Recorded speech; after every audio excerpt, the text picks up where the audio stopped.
हुकूमत सियासी हरीफों को सियासी इंतकाम का निशाना बनाने में मसरूफ है। हाल ही में शहबाज सरकार ने शहबाज गिल को बगावत के मुकदमे में गिरफ्तार किया और उन्हें बदतरीन जिस्मानी और जहनी तशद्दुद का निशाना बनाया। अब इत्तेहादी हुकूमत साबिक वज़ीर आज़म इमरान खान को गिरफ्तार करने का इरादा रखती है। चेयरमैन तहरीक इंसाफ के खिलाफ हुकूमत ने 1 से ज़ायद मुकदमे और FIR दर्ज करवाई है। नून लीग के रहनुमा मोहसिन शाहनवाज रांझा ने इमरान खान के खिलाफ तोशाखाना रेफरेंस इलेक्शन कमीशन में दायर किया है। इसके अलावा FIA ने इमरान खान को फॉरेन फंडिंग केस में नोटिस जारी किए हैं।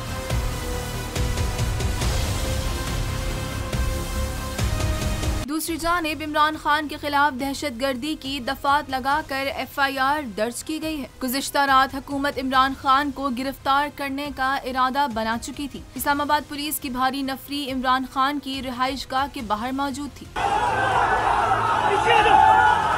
इमरान खान की गिरफ्तारी की खबर सुनते ही हजारों की तादाद में तहरीक इंसाफ के कारकुनान बनी गाला पहुंच गए, जिस वजह से हुकूमत इमरान खान को गिरफ्तार करने में नाकाम रह गई।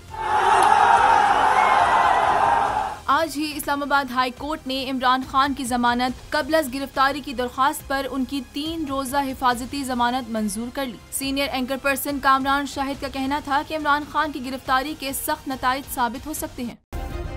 सब्सक्राइब करें और बेल दबाएं ताकि कोई खबर रह न जाए।